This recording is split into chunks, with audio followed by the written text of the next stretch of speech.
How do we turn this country around? It's very simple. We need to bring West Texas values to the rest of the country.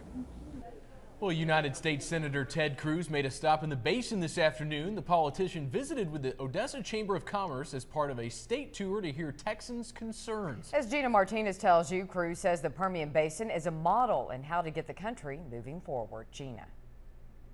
Crystal and Trevor, the senator sat down with local business and community leaders to hear their thoughts about our federal government and to give them words of encouragement. Is booming, and U.S. Senator Ted Cruz is noticing. I love West Texas. I've spent a lot of time out in West Texas, and the reason I love West Texas and the Permian Basin, I think this is the most entrepreneurial place on the face of the planet.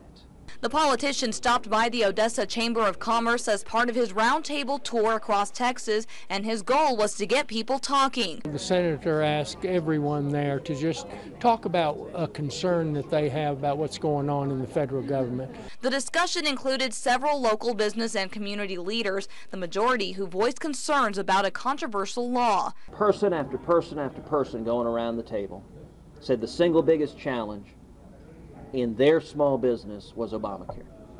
That they weren't hiring people, that they were laying people off, that they were forcing people to work part-time, that it was driving them out of business. Another big concern mentioned in the roundtable discussion, economic growth. In my view, restoring economic growth ought to be a bipartisan objective. You ought to be able to see Republicans and Democrats come together and say, let's together get the economy moving again.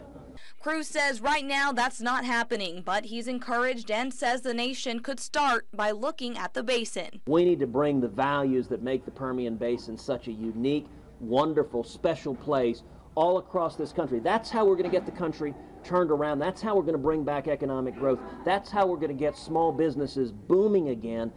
Cruz stopped by in Killeen today and was next headed to Friendswood. Gina Martinez, News West 9.